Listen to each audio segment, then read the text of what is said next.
Welcome to What is Going Ohm's Synchronize Your Energies, the show that provides clear insights into the rapidly shifting energies that are upgrading human consciousness and evolving life on planet Earth. Each month, hosts Sandie Sedgbeer, Suzy Miller, and Lee Harris share their observations and awarenesses and offer a stable means of synchronizing your energy fields so you can thrive, not just survive during these tumultuous times. Here's your hosts, Sandie Sedgbeer, Suzy Miller, and Lee Harris. Hello, I'm Sandie Sedgbeer. I'm Lee Harris. And I'm Suzy Miller. And you're listening to the March edition of Synchronize Your Energies. And March, my goodness, what an interesting month it's been. It feels to me like it was a long time since we spoke, and yet at the same time so much seems to have happened, and it seems to have happened very quickly this past month. It's true, actually. It's funny as you say that. It does feel like a long time ago. But yeah, certainly the intensity of energetics and the speed of things and everything just this last month for myself and for lots of people I've been speaking to has just been on fire. Perhaps we're warping time. Yeah.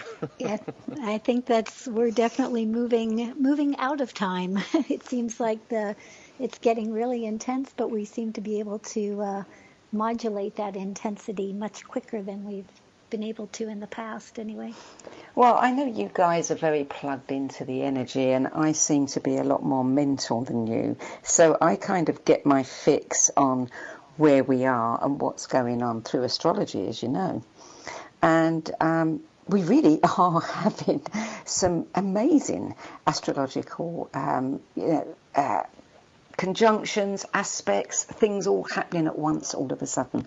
So to me, it explains everything, and it tells me that we're bang on target with what should be happening as we unravel some of the old and start, creating some of the new. But what's it been like for you? You want to start, Lee? I was afraid you were going to say that. I'm happy to go, but yeah.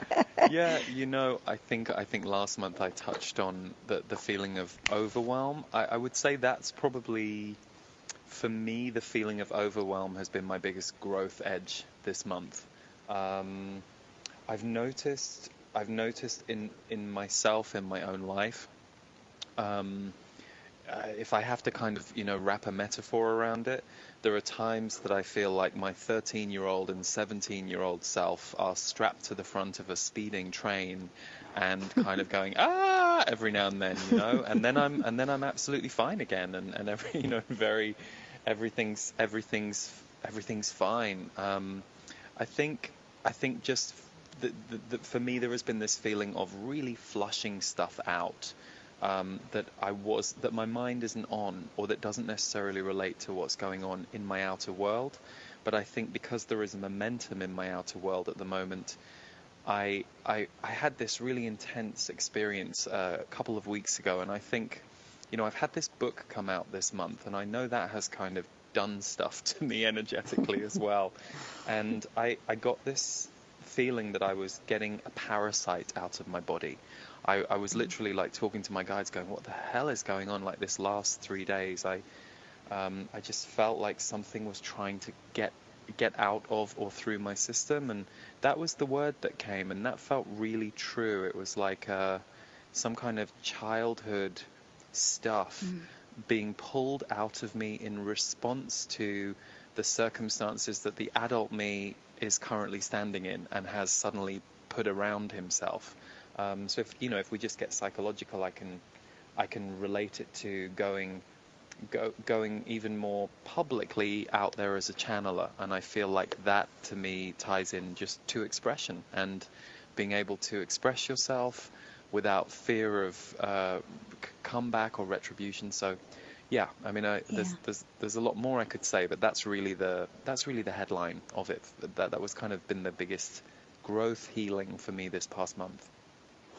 It's interesting to me too, Lee, that you're talking about, those teenage years too, because same thing for me. What I really noticed was it wasn't so much the little people in me, the little person as little people in me, but it was the teenagers, within my, like, kind of the community of, my totality, let's say. But it was almost as if these teenagers, in my experience, really needed a voice. They needed to be heard. And, working with as many kids as I do, and especially, really energetically sensitive ones that fall into those teenage years as well. It was like, I was seeing it on the inside and the outside. My clients in their teenage years were really needing to be heard. And if they weren't heard, man, they were causing a little bit of destruction, in the lives of themselves and others. And it almost felt like the same thing to me. Like, this 14-year-old within me, man, she needed to have a voice, and she needed to have it when she had it. And I needed to have as much compassion for her as as I possibly could. But there was the other side of that, was that, this way in which these parts of ourselves were getting suppressed, or no, don't go there, don't say that, don't articulate, what's true for you in this moment. It was almost as if by actually giving voice to that, there was this liberation. It's like almost this lightening up of the energy and empowerment somehow. So, I think I aired this month on, what I would have said was a lack of spiritual maturity in the past. I thought, oh no, this is giving voice to something that needs to have a voice. So I love it when you two tell me how things have been for you, because then I look at the astrology and go, yep, that's exactly right. They don't know it, but it's, this Chiron in Aries, and then the sun joined it a few days ago. And, that's really, really important. And, what we're being called upon is to really consciously engage in owning and processing our wounds and our pain. And let's face it, most of our wounds come from childhood. I am fortunate enough at the moment to have plenty of experience of that, because I'm spending time with my 2-year older sister, and that sibling stuff that you have that never really got addressed comes to the surface, and you get all of these triggers, and you find yourself behaving just like a kid again. Hey, you did this, no, you did that, it was your fault. And you realise that's where all your pain is. It's all stuck there, and it needs to come out. Yeah. It's Over the last 5 weeks, or just ended a couple days ago, I was doing this course with, about removing that parent-child programming. And this plays into siblings as well. But it was so fascinating to me, because I was seeing this energetic imprint that it's part of every single sentient being, every single human being for sure on this planet, that passes down unconscious information from parent to child.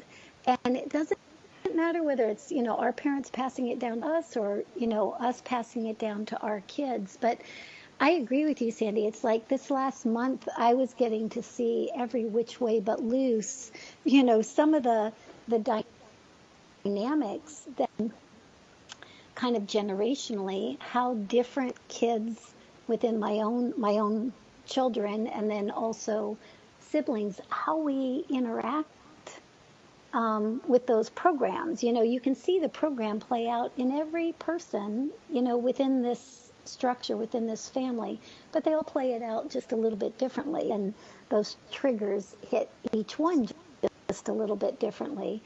And it's just been fascinating to me anyway, to see that maybe right here, right now, we have the ability to literally, like, at the speed of light, feel these things, move it, and maybe create brand new programs, create brand new patterns.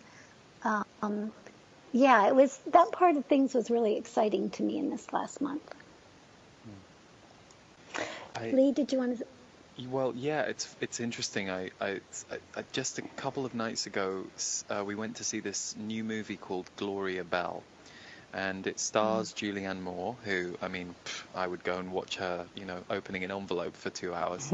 And it was just fantastic. It was intense too. I mean, there are certainly some scenes in there, but what I loved about it was, it's not necessarily that you would say her character is that conscious or awake, but she's really bold and she's brave, and she's a woman in her 50s whose kids have kind of, forgotten about her or don't really pay attention to her life.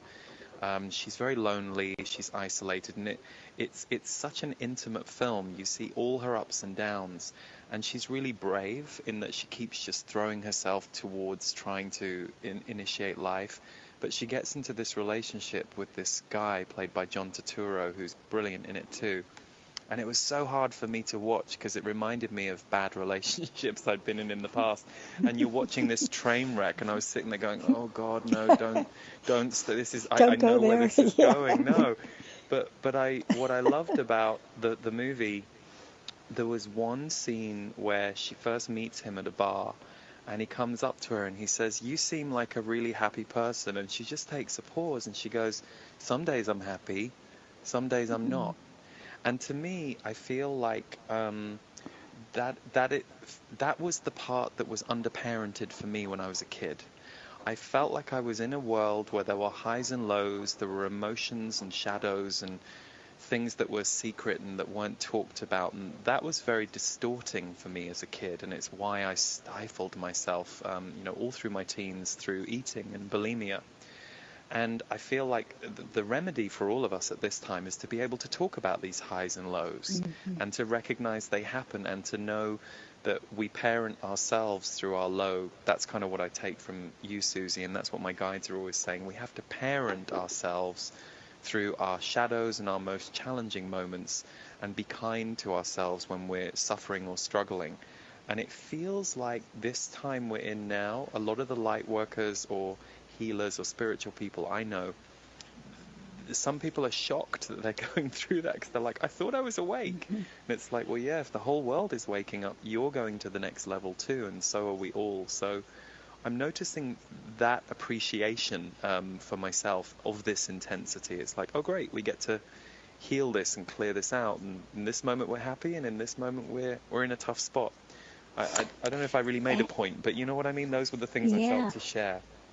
Yeah, you know what? I think you raised some really interesting points there. I mean, both of you have, because as parents, we adopt another persona. We're the authority, we're the one in charge, we're the responsible person. Yet really, there's this 6-year-old running us that we don't, we're not aware of. It's not until we go back into a situation where, we're with people who did know us as children, like my sister, or like our own parents, that, there's elements of where we kind of regress, and all of those pieces come up. And you said the word spiritual maturity, Suzy, and I don't think it's just spiritual. I think, I wonder sometimes how mature we really are and what that word really means. As far as spiritual maturity goes, I think it doesn't mean what people think it means, that we're supposed to transcend all of this, earthly stuff, this sibling stuff, this family stuff. I don't think it means that at all.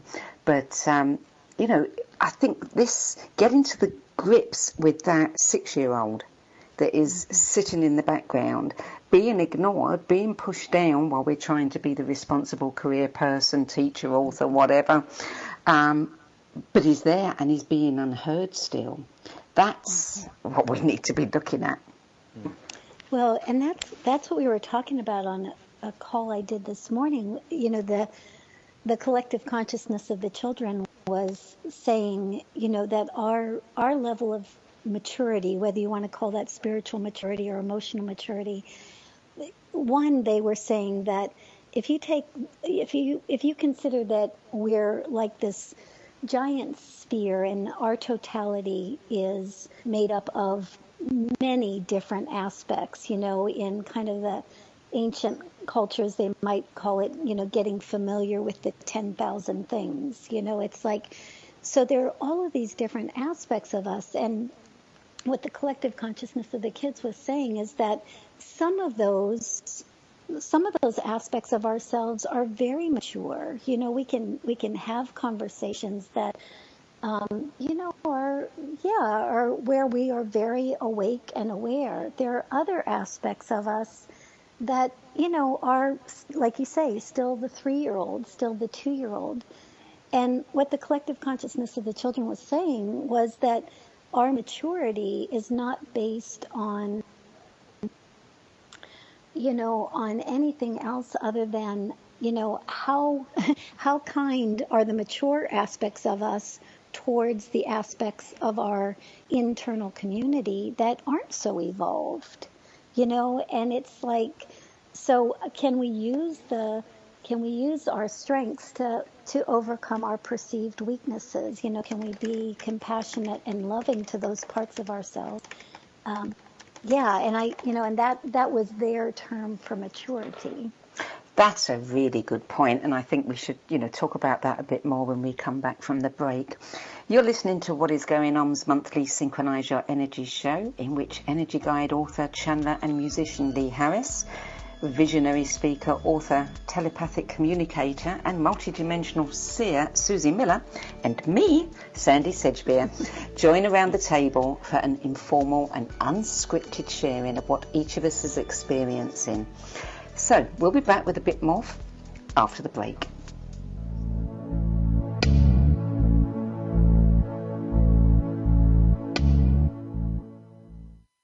Connecting you with the best of the conscious minds in the world.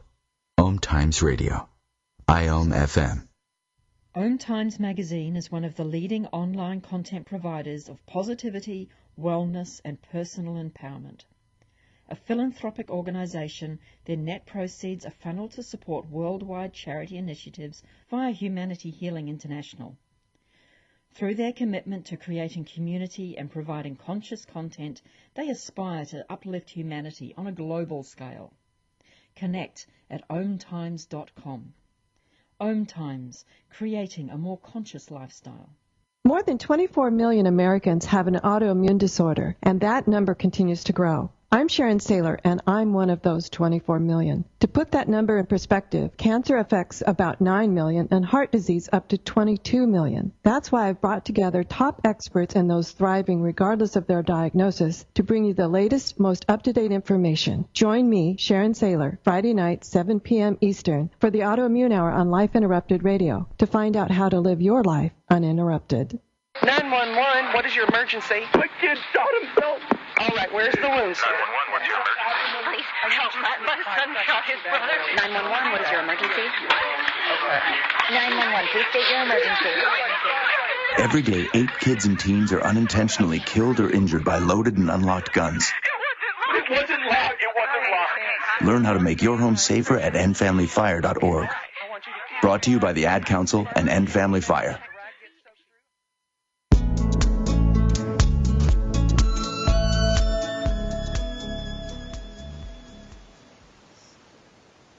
Welcome back. Suzy, what you said there about a community of us, I mean, we are so trained to focus on singular aspects of ourselves, the part of us we need to develop in order to have a specific career or to be a parent, etc. We forget that there is a whole community of us. And actually, there are places where that 6-year-old in me could teach me an awful lot if I listened to her. Mm.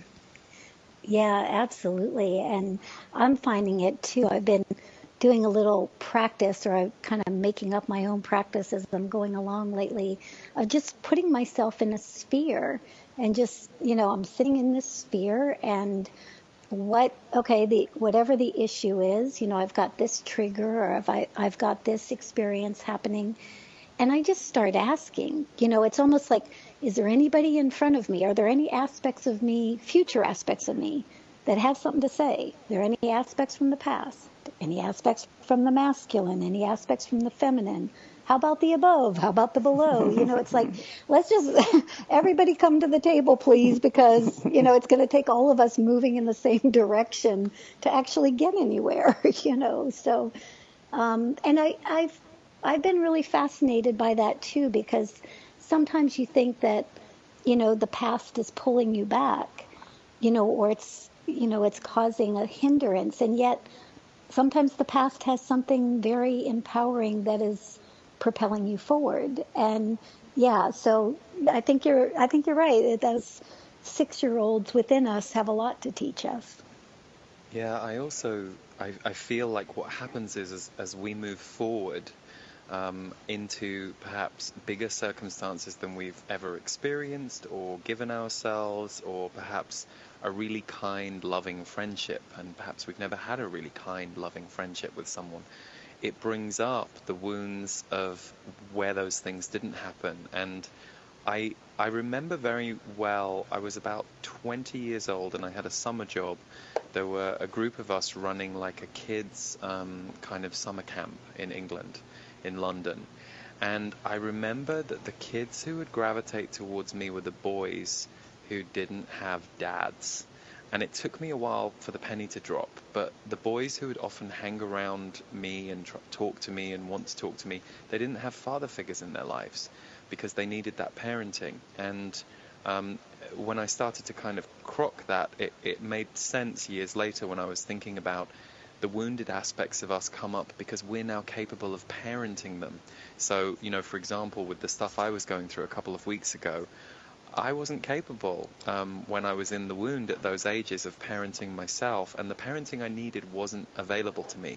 So now I'm in a situation where I have grown in a certain way or to a certain place.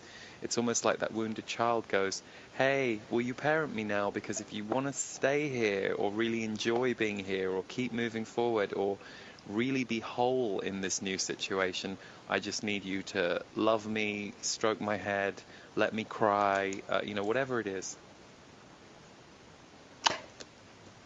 That's a really, really interesting thing there. And what you said, Suzy, about this sphere, I think I'm going to adopt that one, because looking back over the past month, there were times when I would be so caught up in the dynamics of a situation that I would have all kinds of thoughts, and then I'd catch myself and think, where's that thought coming from? I should be way beyond that kind of thing. That's a very childish reaction.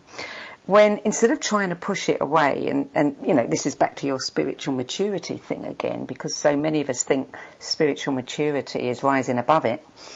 I could pull that 6-year-old into the bubble and say, well, what have you got to say about this?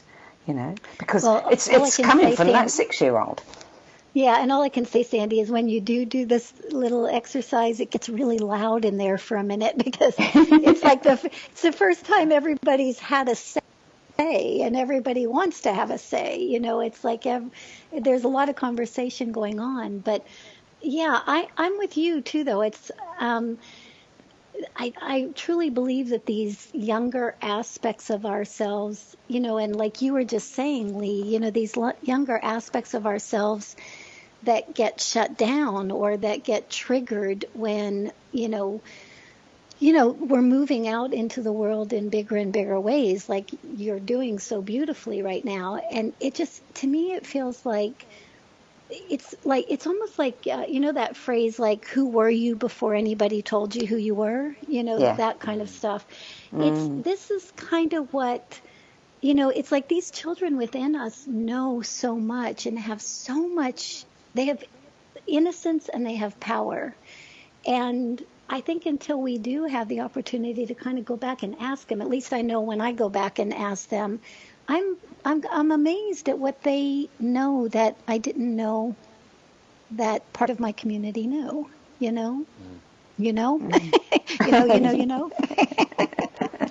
They know. Somebody, thank God, somebody knows. Yeah. And Sandie, I really connected with what you said about, there was something you said, it was something like, I'm paraphrasing you, but it was something like, I should know better than this. Yes. Or I should be beyond this. And who knows, maybe that was just growing up in Britain, because I relate to that kind of approach too. But I think one of the slowest and longest journeys that I have had around healing has been being kind to myself when I'm not doing as well as I think I should be doing, or another part of my mind thinks I should be over it. And of course, you know, it's not just Britain. I mean, there are loads of people all over the world who probably have stories of being told off by somebody, or told that they should have been doing it quicker or better. And so then we take those voices from outside us and we put them in our own minds so as to protect ourselves from being chastised by others. So, you know, if you get told off by your parent for something, you learn to tell yourself off first so you don't do it, so that you don't have to go into that impact with them energetically of being told off. So there's like a real undoing around that stuff in your own psychology and emotion. And I also know that's why it is slow. It's a slow process. I think it can feel a bit like regression, because you're like, wow, I thought my emotional capacity was much wider and bigger than this, but actually it's because your emotional capacity has got bigger and wider that a very knotted aspect of you can rise to the surface. And a bit like your exercise, Suzy, one of the things that I have had to learn to say is, I love every part of myself and my being, because I know there were times in my life when I was quite destructive towards myself, because there were aspects of myself that I just couldn't balance or make peace with or allow in. I'm having all kinds of memories coming up about incidents in childhood when, you know, people did shut you down, and, you know, maybe I wasn't supposed to hear what they had to say about me, or somebody just didn't like, you know, how I was behaving. But, you know, when I think about who I was as a very young child, you know, before the age of about 11, I was so spontaneous, you know, I was so kind of out there. And somewhere around 11, that all changed, and I started closing myself off. And I can remember one particular incident of being very, very spontaneous, dancing around, pretending to play an air guitar, you know, acting as if I was Elvis Presley when I was with a friend at another friend's house, and overhearing one of the gathered mums saying, well, I like that little girl Barbara, but oh, that Sandra, doesn't she get on your nerves? And just, you know, being gobsmacked and thinking, what did I do? Yeah. What did I do? And those are the kinds of things that shut us right down. Right there, there's an 11-year-old who could come and tell me a few things that I need, yeah. You know, I need to know. That is the transference of the wound. So basically that woman, we don't know because she's not here to speak for herself, but we could come up with a few reasons why she said that. But, you know, it's highly possible or probable that she wasn't allowed to express herself in that way as a kid. So therefore she tried to shut you down the way she'd been shut down, and the wound transferred. And that's what we're all dealing with all the time. Like secondhand wounds that we've all like made our own and made our own outfits with, that we're, you know, letting go of. And that seems like it's exactly what is unwinding or able to unwind right now. I mean, that's just what this course was about. And again, it's fascinating to me to like see the way the unconscious gets passed from one to the other, and unconscious projection, right, from one to the other. And you said something earlier too, Lee, about this feeling almost like a regression. And I think a lot of people right now, I know I am feeling like I'm almost going back. It's almost like Sandie, I think last month you talked about something about this being the end astrologically of like an 8-year cycle or something like that. And what I noticed this month is it almost felt like it was like a regression to 8 years ago, but with new information, with new insights, with maybe new parts of myself that were going to address the same subjects as before, but, regression back into some childhood things again, regression back into some patterns that, were still playing out very strongly then. And then how do they get addressed? Same thing, second cycle kind of thing. Does that make Right. sense? It is, and astrology, that happens all the time. You sometimes get the same astrology coming around, or certain planets, making the same aspects and transits, and some, because they're so slow, don't make them again in your lifetime. But I think what we forget is those same things come up, but as you said, we're in a different place. Mm-hmm. So we get a different, we can look at them from a different angle, or we can respond to them from the 6-year-old or the 11-year-old or whoever. But we get these opportunities again and again. Yeah, and to Lee's point, the mental body or the mind says it's regression, right? But is it regression? It's like it's only regression in the sense that we're going back to a younger part of ourselves. But if each one of these parts is really seen as a point within the whole, I don't know. It's just like, I know I'm trying to come up with something myself here, because in all honesty, I don't like that feeling like I'm regressing. I don't like, No. It's like and the language. Lee, maybe you probably have a brilliant statement about this. Because you come up with these things all the time. Well, what just hit me really as I was listening to you that I'd never really considered before is two things. If you think about it, like, I don't know about you guys, but my 7-year-old and my 13-year-old had nowhere near the capacity that I have now to understand, process, and communicate and express. But equally, my 6 and 7-year-old would have been 1982 and 1983. Which were very different times on Earth around communication and around. So I think there's a twofold process that it might feel like regression, although of course, considering time isn't linear anyway. Right. We're not actually going back, we're just slightly going sideways, or another timeline is being pulled up. But probably some of the pain or the constriction that we feel is less personal than we attribute it, and that's been one of my biggest. The message that I've been asked to deliver to the people who, gather around my work in recent months, and deeply ingrained for myself too, is that it's never as personal as you think. So if you're having a really funky day, it's not just about you. Something's happened, or something's going on in the world, or something's going on in the energy. And I think one of the tricky things is when we go into isolation around our supposed regressive state.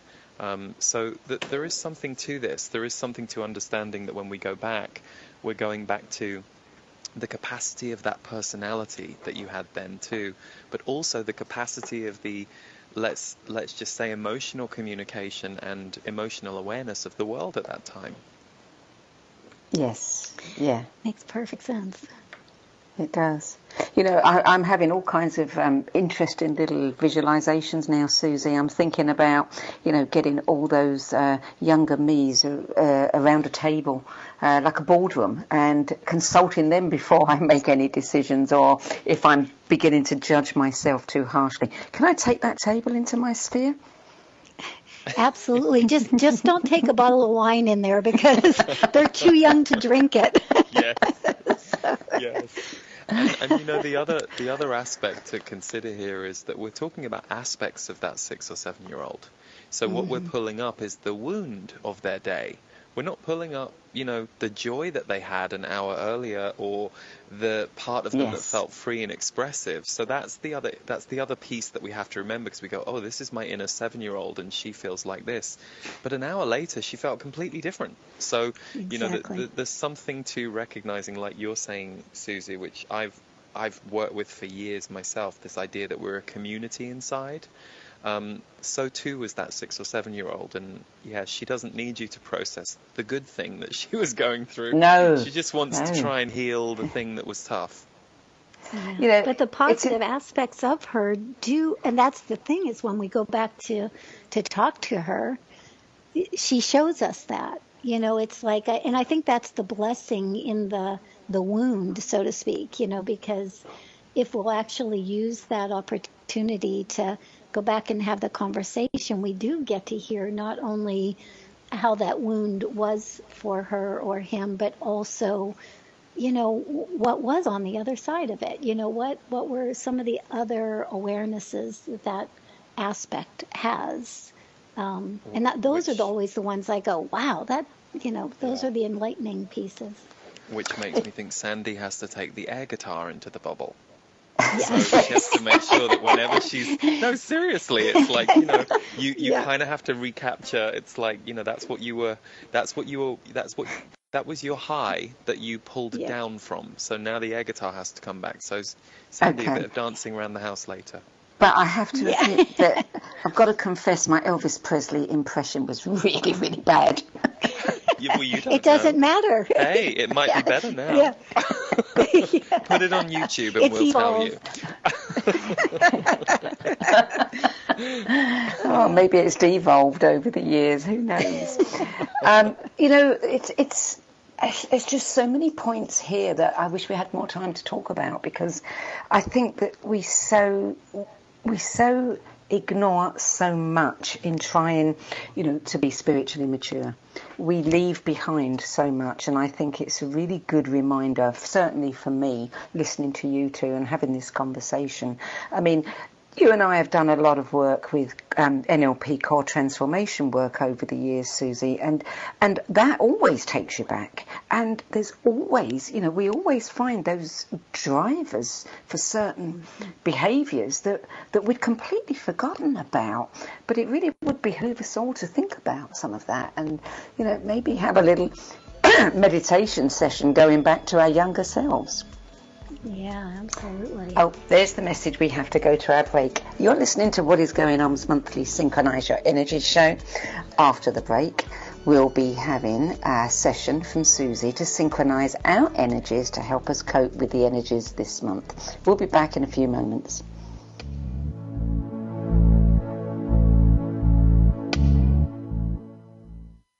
The best of the holistic, spiritual, and conscious world.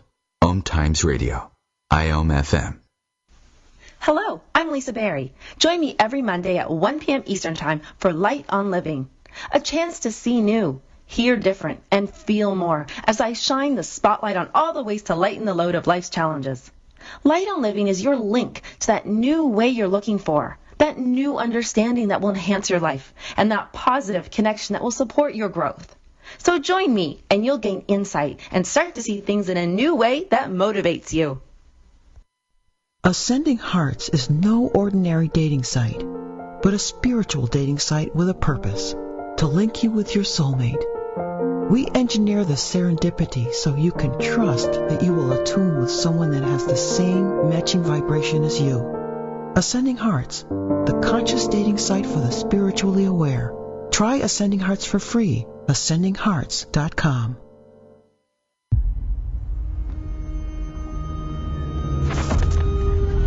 Opiates has taken everything and everyone I've ever loved away from me. Everything. I blew my ankle out and I got prescribed pain pills by my doctor.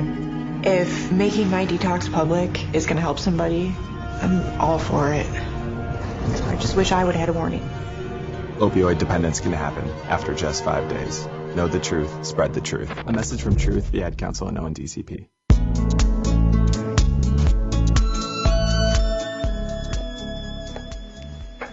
Welcome back. Well, it's time to turn it over to Suzy, but before we do, Lee, is there anything that you want to share? I mean, I always get such great insights when I talk to you guys, you know, and I go away from the conversation chewing over lots and lots of things. Is there any insights you want to share with anybody, or do you want to hand it over to Suzy? I'm speechless, which is always nice. So no, I like you. I've really enjoyed listening to you guys and kind of just, the group soup that we've kind of focused. And I'm really curious actually how this is landing for the people listening, because this isn't just the three of us talking. We're having a big conversation here with whoever's listening. So to anyone listening, we would really love to hear from you, how this is landing for you, and how and what's showing up in your month that's similar. Yeah, absolutely. That'd be great. Okay, well, that was our month and our insights. Suzy, over to you, and you can help get us ready for the month to come. Sounds great. So, again, looking here at the collective consciousness of, of Sandie Lee and I, and then all of you all listening in. So taking the information for this little piece of energy work from that pool of consciousness, so to speak. So if everybody will just take a nice deep inhale and exhale first. Let's just breathe into ourselves. And when we say ourselves, of course, we were talking earlier about all the different aspects of ourselves. And so it feels like this is where we want to go in this energy work today. So let's just bring to the surface those aspects of us that are ready to be heard and or are ready to have a voice, that maybe up until now didn't even know that they could have a voice. So whatever those aspects are, let's just ask them to start bubbling their way to the surface. And we're going to ask them to bubble their way to the surface with ease and grace. There's no need for a return to trauma or drama here, but just letting them surface. Okay. All right. So just looking at this collective consciousness, as that energy surfaces, there are all kinds of reasons why that energy was repressed or suppressed in the first place. So anything that, how are we going to word this one? Let me see.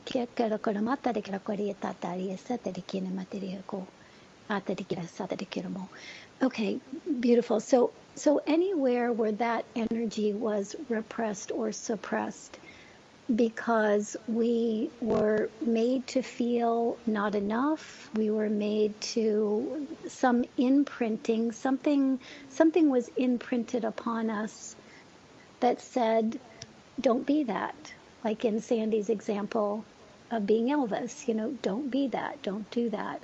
So anything that's bringing up for us, let's place all of that information out in a sphere in front of us. So energy is just information, information is just energy. And we're putting it in a sphere so that we can lovingly contain it.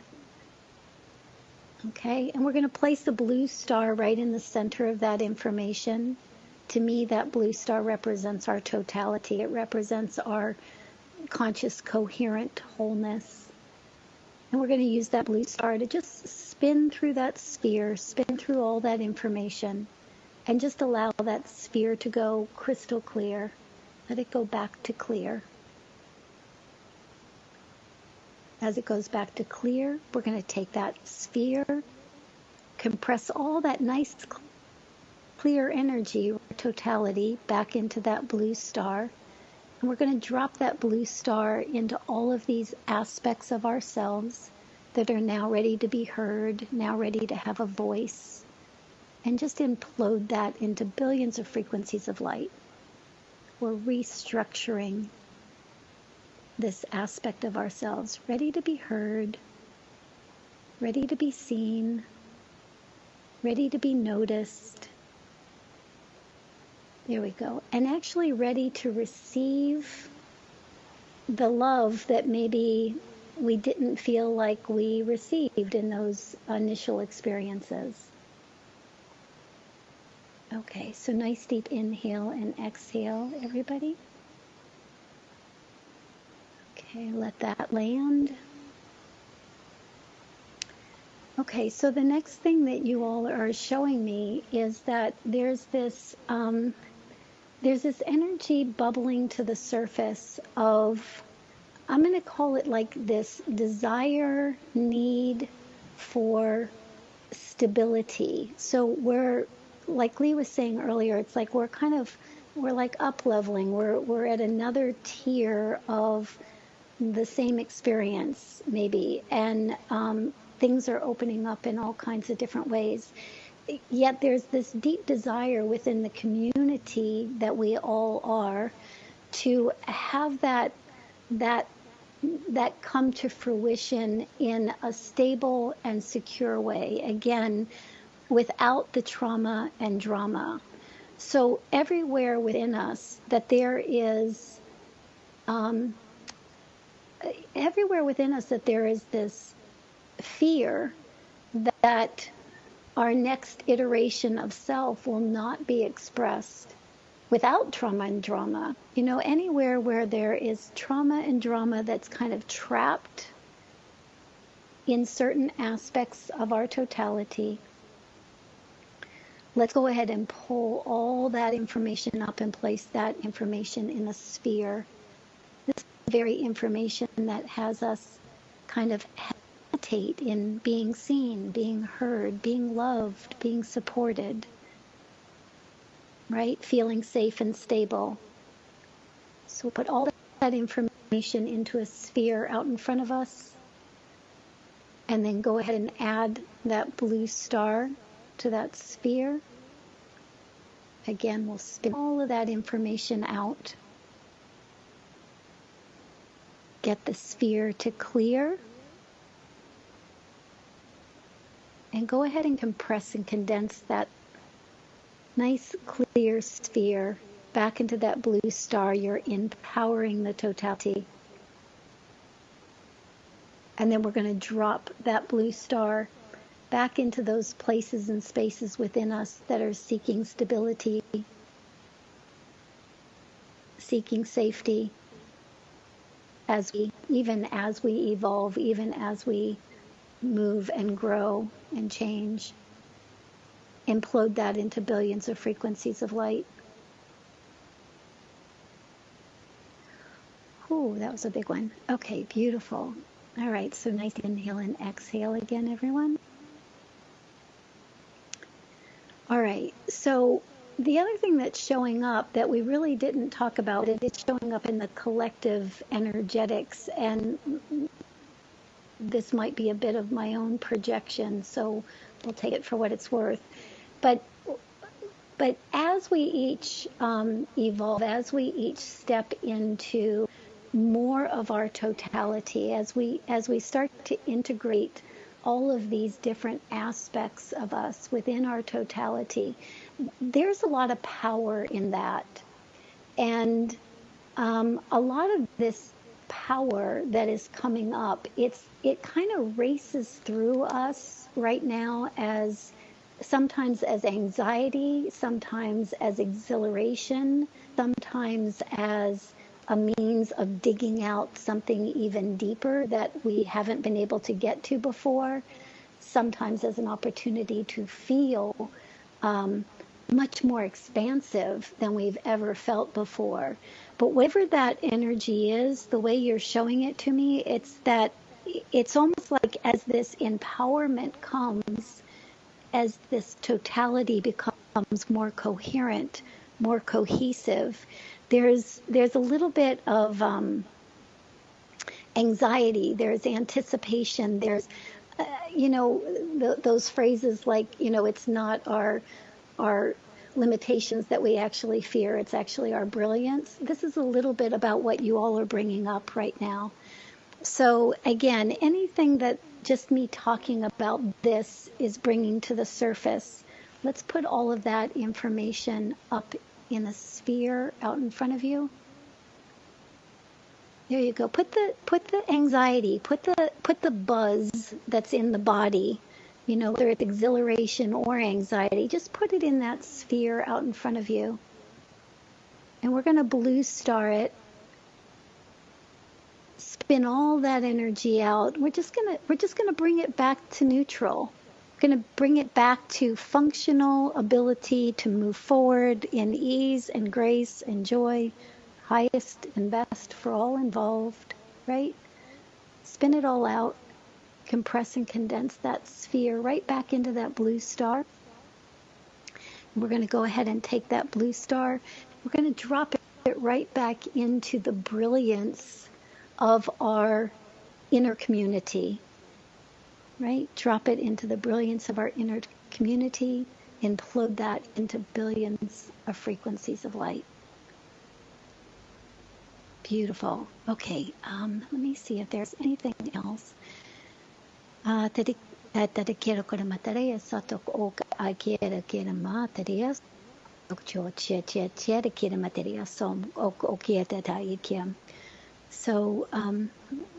the light language just helps get information and hopefully translates into, what's coming up. Okay, so only one other thing. So, and we did this last month, I remember, but I think it bears repeating.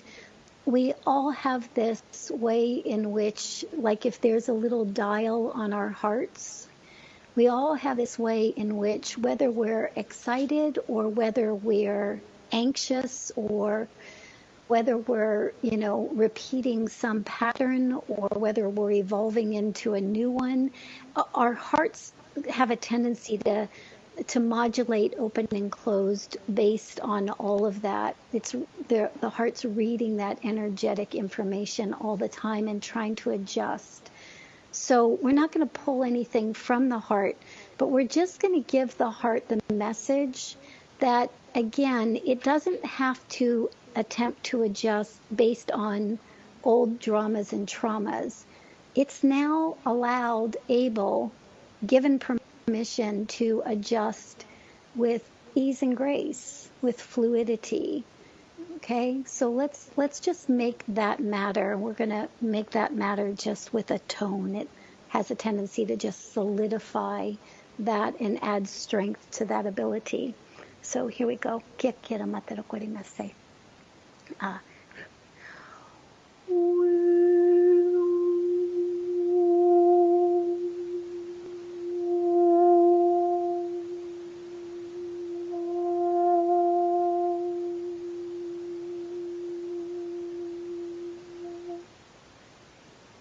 All right, so nice deep inhale and exhale, everybody. All right, so if you've drifted a little bit during this process, let's just go ahead and begin to breathe into our bodies, and we will begin to wiggle our fingers and toes. Yeah, breathing into the body. Breathe in that lightness of being and exhale anything that might be remaining that just no longer serves your process in ease and grace, no longer serves those little ones within you. They all have this amazing innocence and it all wants to be expressed. Right? So wiggling fingers and toes, stretching out arms and legs. You might even want to just shrug your shoulders and rotate your neck. And then go ahead and breathe your eyes open. Breathing your eyes open. All right, Sandie and Lee, breathing your eyes open. All right, there she is. All right, back to you, my dear. Thank you, Suzy. Lee, is there anything you want to add to what we've said tonight, or since this experience with Suzy? No, I just want to say I loved the experience, Suzy, and I really loved the toning at the end. That was great. Yeah, I've missed that. I haven't had that for a while. Well, you and I will be speaking again in a few weeks, Lee, because you're coming on the show. We're doing a whole show together, and you're going to talk about your new book, Energy Speaks, Messages from Spirit on Living, Loving and Awakening. So I will really look forward to that. Yeah, me too. And the book's just come out and it is available. And if anybody's got any questions that they would like to pose to you, we're not going to open any phone lines, but you can send the questions to me at Sandie, that's Sandie with an IE, .Sandie Sedgbeer Show @gmail.com. Also, as Lee said earlier, we really would love to hear your thoughts on this month's show and whether anything we shared reflected your own experiences or inspired you to look at something from a different angle. So don't be shy. You can write to any one of us or all three of us at the same email address, sandy.sandiesedgbiershow@gmail.com. And meantime, you'll find more information on Lee's workshops, books, classes, and free monthly energy updates at leeharrisenergy.com. And you can check out Suzy's powerful body of work and unique offerings, including avatar energetics, monthly balancing and integration sessions, and the Children's Sanctuary at SuzyMiller.com. So that's about it for this week. Suzy, would you like to say goodbye to our listeners? Thank you. This is, I really enjoyed this call. Sandie, I know you and Lee and I talk about this, but I love this call. I love the format. I love the ability to have the conversation with you all, both privately and with everybody else listening. So I'm glad you all are here. Yeah. Well, I'm sure it's reflecting what other people are thinking and feeling. At least I certainly hope it is. Okay, that's it from us this week. Thanks for joining us, and I'll be back next week with another edition of What Is Going On. Till then, it's goodbye from me, from Suzy, and from Lee. Bye-bye. Bye, everybody.